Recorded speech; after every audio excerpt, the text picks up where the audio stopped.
기억하고 기념하는 성탄절입니다. 그래서 올해 성탄절은 특별히 시온 찬양대 칸타타와 이제 콜라보를 할 거예요. 그래서 찬양을 하다가 이제 제가 설교를 하다 찬양을 하다가 설교를 하다 찬양하다 이렇게 교대로 이렇게 말씀과 찬양을 함께 우리가 나누는 시간을 갖도록 하겠습니다. 그래서 제가 설교도 예수님의 탄생 한 장면이 아니라 예수님의 탄생과 관련된 여러 사건들을 함께 다루며 이렇게 말씀을 나누려고 합니다. 그래서 이 찬양과 관련된 말씀들이 계속 진행이 된다는 점을 염두에 두시고 같이 말씀을 나누었으면 좋겠습니다.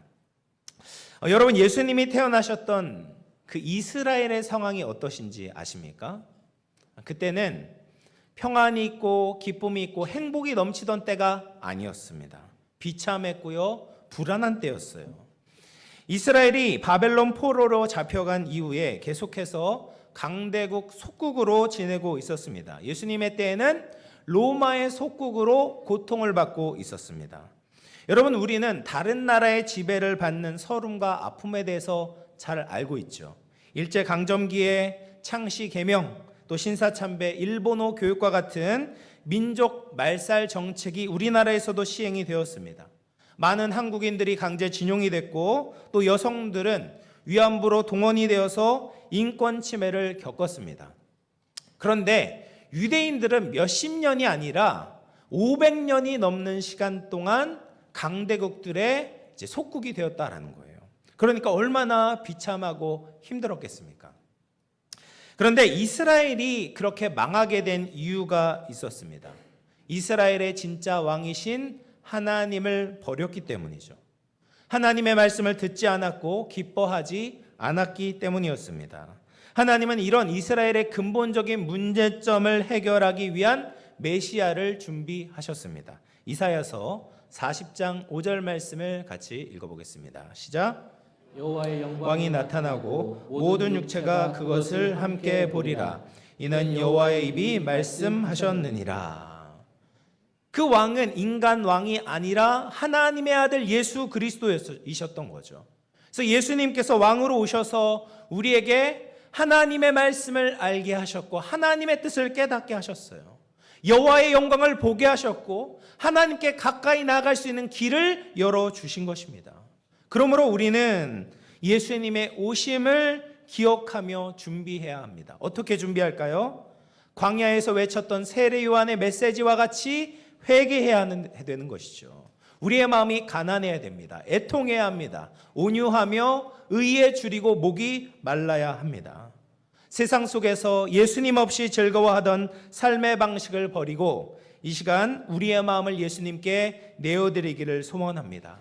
진짜 왕 대신 예수님께서 우리의 삶에 들어오시도록 우리의 삶을 마음껏 다스리시도록 준비할 수 있는 이 시간이 될 수 있기를 바랍니다.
예수님이 태어나신 마을은 베들레헴이었어요. 그래서 오늘 칸타타의 주제가 이제 베들레헴의 노래입니다.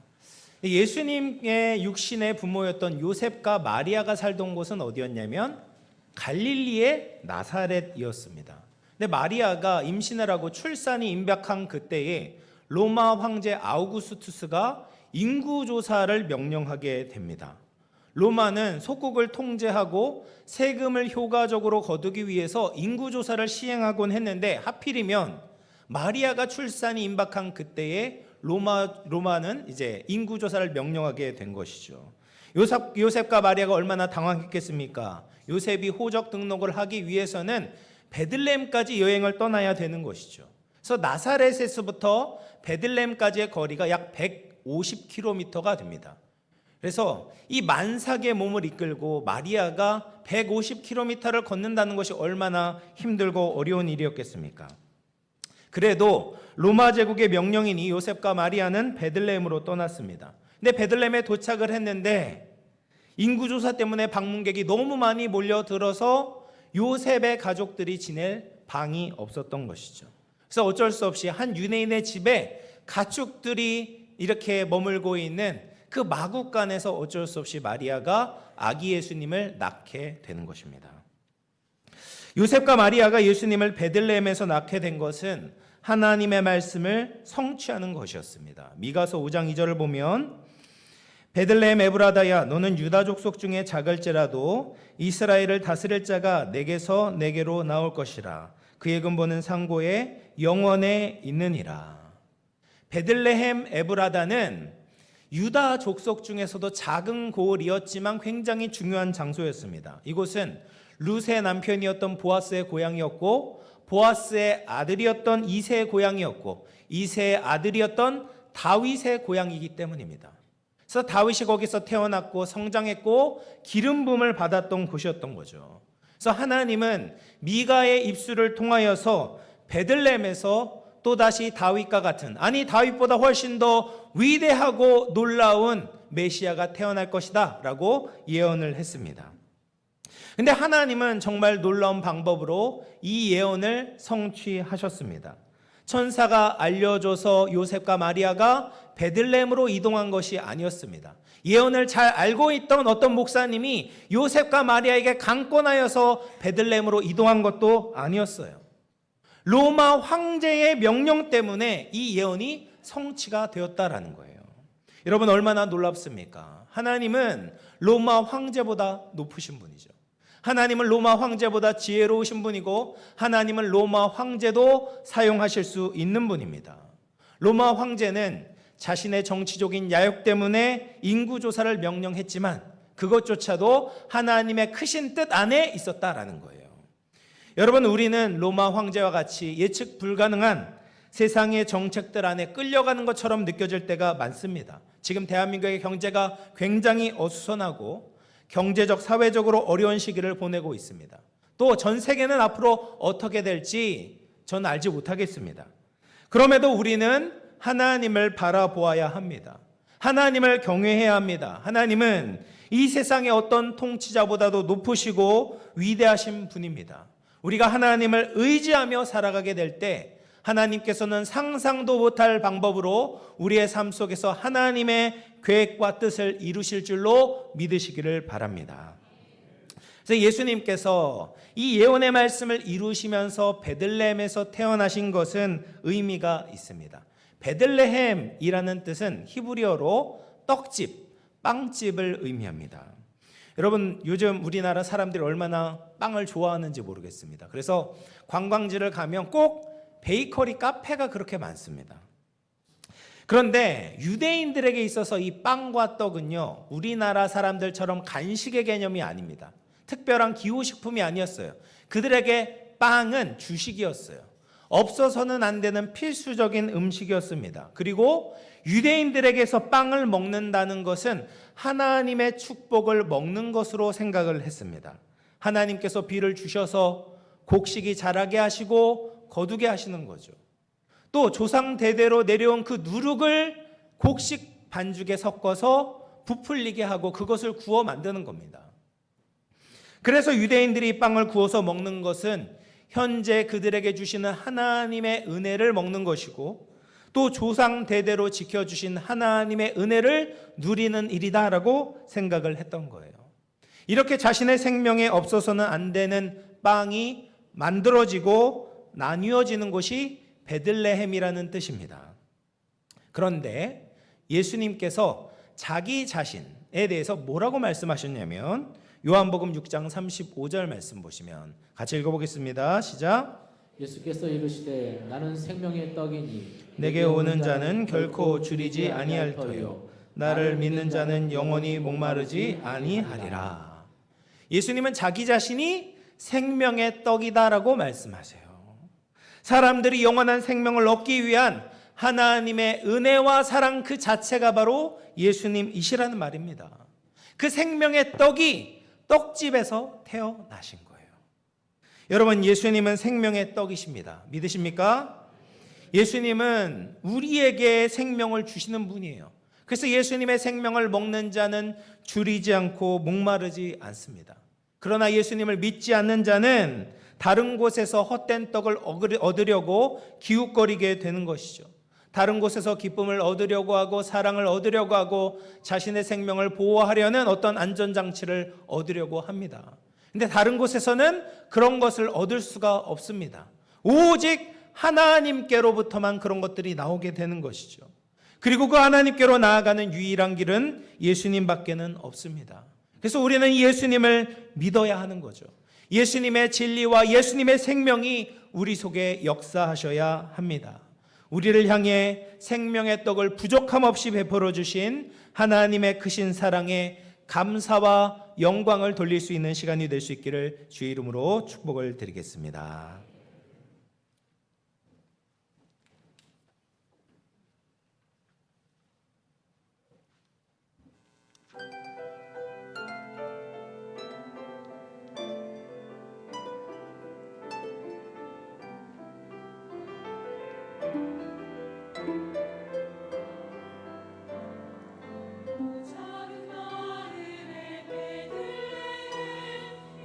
이스라엘의 원이고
예수님께서 예언대로 이렇게 베들레헴에서 탄생을 하셨습니다. 그런데 예수님의 탄생을 축하했던 자들이 있었어요. 목자들과 천사들이었습니다. 가난한 목자들은 밤에 노숙을 하면서 교대로 양들을 지키고 있었습니다. 그런데 이들이 양을 치고 있을 때 갑자기 주의 천사가 그들에게 나타나 말씀을 전하는 것입니다. 뭐라고 했냐? 누가복음 2장 10절 말씀 보시면 같이 읽어보겠습니다. 시작. 천사가 이르되 무서워하지 말라. 보라, 내가 온 백성에게 미칠 큰 기쁨의 좋은 소식을 너희에게 전하노라. 여러분, 천사는 큰 기쁨의 좋은 소식을 전하기 위해 왔다라고 말합니다. 그런데 로마 시대의 좋은 소식이라는 것은 황제가 출생하거나 즉위할 때 쓰여진 말이었습니다. 주전 31년 아우구스투스가 황제가 되면서 그는 자신을 신의 아들이다라고 자칭했어요. 난 신의 아들이야 라고 이야기를 했습니다. 그리고 로마에 있는 모든 사람들은 아우구스투스를 향하여서 세상의 구주라고 외쳤습니다. 그래서 그 신의 아들, 세상의 구주가 태어나는, 황제가 태어나거나 즉위하는 것이 좋은 소식이다라고 말하는 거죠. 그러나 그것은 모든 사람들을 위한 좋은 소식이 아니었습니다.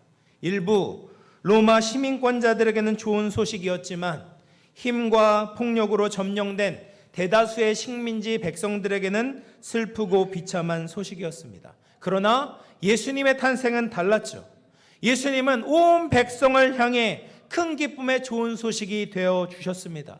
유대인이나 헬라인이나 종이나 자유인이나 모두 구원을 받게 하셨습니다. 심지어 2000년이 지나 한국에 사는 우리에게도 구원의 기쁨을 허락하셨습니다. 그리고 목자들에게 천사는 표적을 알려주었습니다. 누가복음 2장 12절 말씀 보면 너희가 가서 강보에 쌓여 구유에 누워있는 아기를 보리니 이것이 너희에게 표적이니라 하더니, 강보에 쌓여 구유에 누워있는 아기가 바로 표적이 된다라고 말합니다. 아기가 구유에 누워있는 것, 이것은 예나 지금이나 흔한 일이 아니죠. 신생아를 누가 가축과 함께 두려고 하겠습니까? 그런데 그 가축의 먹이통에 누워있는 그 열악한 모습이 바로 표적이다라고 말하고 있습니다. 여러분, 예수님께서 왜 이렇게 낮은 곳에 누워서 탄생하셨을까요? 이 모습이 예수님의 생애와 사역을 보여주는 상징이기 때문에 그렇습니다. 예수님은 공생애 동안 늘 낮은 자리를 선택하셨습니다. 세리와 창기, 죄인들과 함께 하시면서 그들을 사랑으로 품어주셨던 것이죠. 그러면 왜 목자들이 예수님의 탄생을 축하하는 첫 번째 하객이 되었을까요?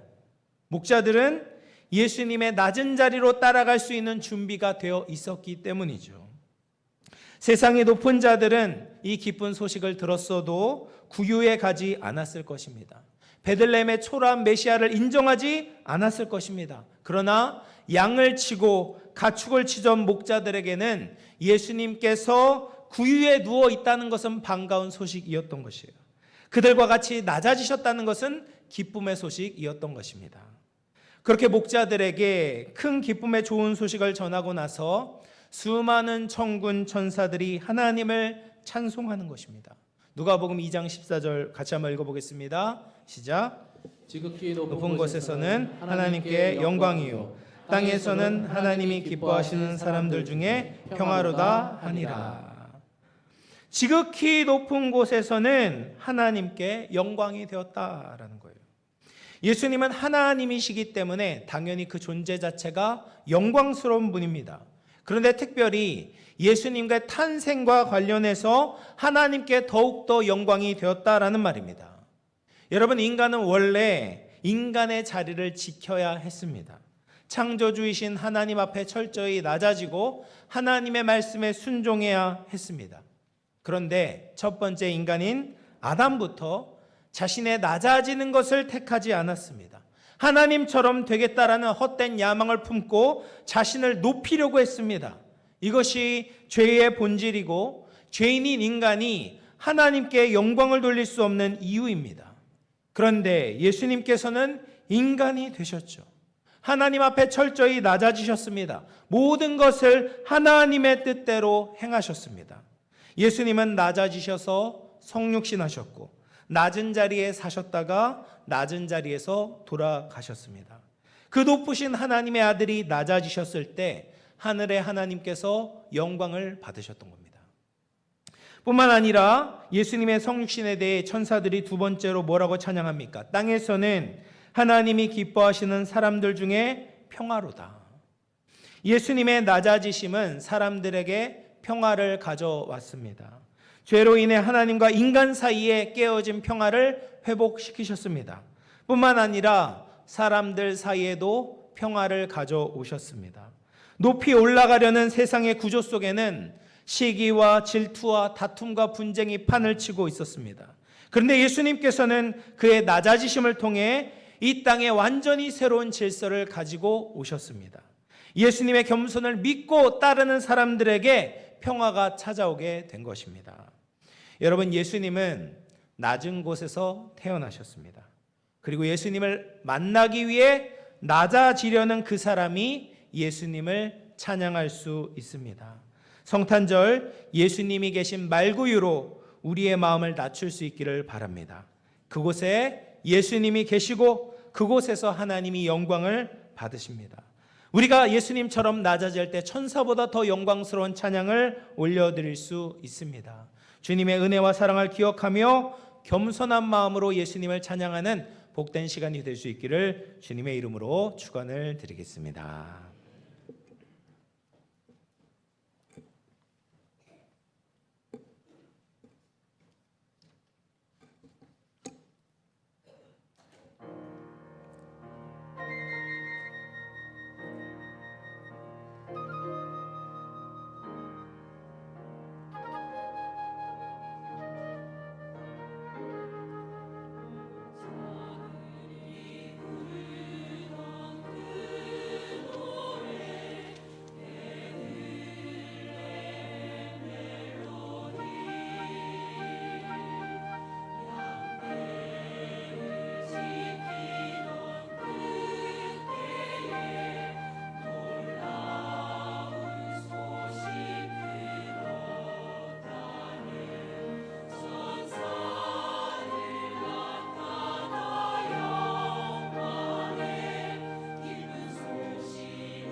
예수님의 탄생을 목자들과 천사들이 경배한 이후에 마태복음 2장에서는 동방에서 온 박사들이 예수님을 경배하러 예루살렘을 방문하는 말씀이 나옵니다. 여러분, 우리가 오해하지 말아야 되는 것은 동방 박사들이 목자들이 방문했던 그 밤에 예수님을 찾아오신 것이 아니었습니다. 예수님이 태어나시고 8일 만에 할례를 받으시고 또 예수님이 태어나신 지 40일 후에는 예루살렘 성전에 가서 정결 의식을 마치셨어요. 그리고 나서 동방 박사들이 예수님을 방문했던 거예요. 이 동방 박사들은 꿈을 해석하거나 천문학적인 현상을 분석해서 왕을 보좌했던 사람들이었습니다. 그런데 이들이 별을 연구하다가 평소에 보지 못했던 큰 별을 보게 된 거예요. 그러면서 그 별을 따라서 예루살렘까지 약 4개월에서 6개월간의 여행을 했습니다. 이들은 가장 먼저 예루살렘으로 간 거예요. 예루살렘에는 성전이 있었고 헤롯 왕도 머물고 있었기 때문에 정치적, 종교적 중심지였습니다. 그래서 유대인의 왕도 예루살렘에서 태어날 것이다라고 생각을 했던 것이죠. 그렇게 예루살렘에 도착해서 헤롯 왕에게 유대인의 왕을 경배하러 왔다라고 하는데 헤롯 왕과 주위의 유대인들이 혼란에 빠지는 겁니다. 헤롯 왕은 에돔 출신의 왕이었습니다. 그는 로마의 안토니우스의 추천을 받아서 왕의 칭호를 얻고 유대 땅을 다스리고 있었어요. 그러나 유대인들은 이 헤롯 왕을 왕으로 인정하지 않았습니다. 왜냐하면 헤롯 왕은 다윗 혈통도 아니었고 유대인도 아니었기 때문이죠. 그래서 평소에 자기의 왕권에 대해서 민감했던 헤롯 왕이 유대인의 왕이 태어났다는 소식을 듣게 되니 심기가 매우 불편했습니다. 그리고 그 아기를 제거하고자 하는 음모를 꾸미기 시작하는 거죠. 그래서 유대교의 전문가들을 불러서 그리스도가 어디에서 태어났는지 물어봅니다.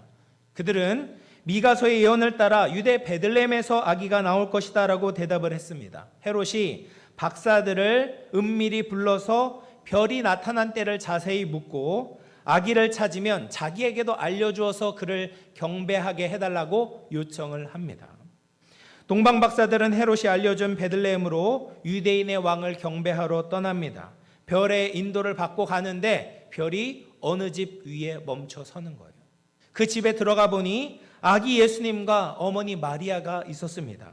그것을 보고 엎드려 경배하며 그들이 준비해온 3가지 예물을 드리는 거죠. 황금과 유향과 몰약을 예물로 드리는 것입니다. 동방 박사들은 꿈에 헤롯에게로 돌아가지 말라는 지시하심을 받아서 다른 길로 고국으로 돌아가게 됩니다. 여러분, 예수님은 이처럼 유대인뿐 아니라 멀리 있는 이방인들에게도 찬양을 받기에 합당하신 분입니다. 부자이건 가난한 사람이건 공부를 잘하건 못하건 남녀노소를 막론하고 인종과 무관하게 모든 자들의 경배를 받으셔야 하는 왕입니다.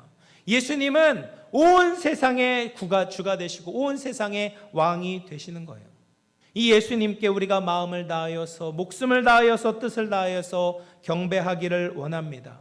하늘 보좌를 버리시고 이 땅에 오신 예수님을 만나기 위해 먼 여행을 마다하지 않고 예수님을 찾아갔던 동방 박사들처럼 우리도 예수님을 만나기 위해 수고하며 더 가까이 주님께 나아갈 수 있기를 바랍니다. 그렇게 우리에게 오신 왕을 기쁨으로 맞이하고 찬양할 수 있는 우리 모두가 될 수 있기를 바랍니다.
예수님의 탄생 소식에 대해서 헤롯 왕은 목자나 동방박사와는 정반대의 반응을 보입니다. 헤롯은 예수님을 경배하기 위해서 찾는 것이 아니라 죽이기 위해서 찾으려고 했습니다. 지금도 우리들은 왕 대신 예수님께 두 가지 반응을 보일 수 있습니다. 하나는 예수님을 왕으로 인정하며 나의 가장 귀한 것을 드림으로 예배할 수 있습니다.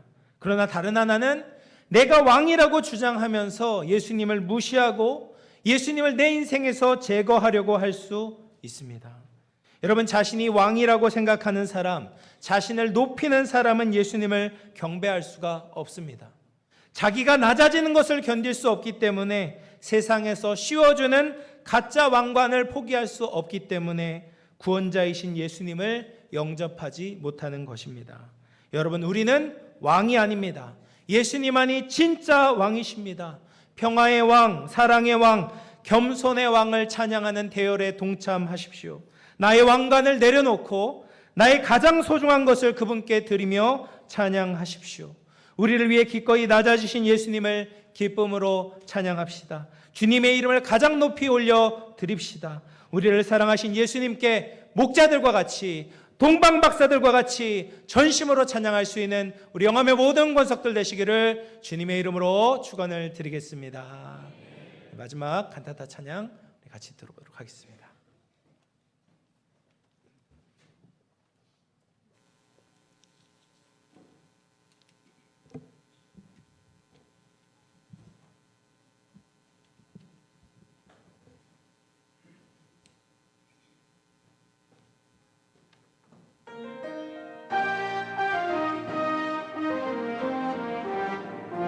베들레헴 마을로 달려가 목사들과 주 나신 기쁨을 노래하자.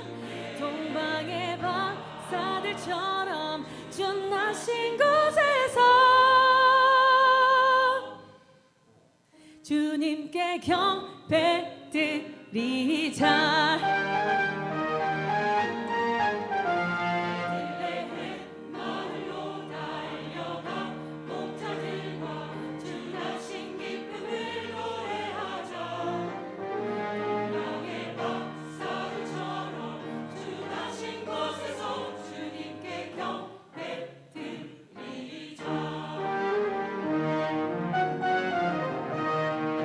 한밤중에 양을 돌보던 목자들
박수로 영광을 돌리도록 하겠습니다.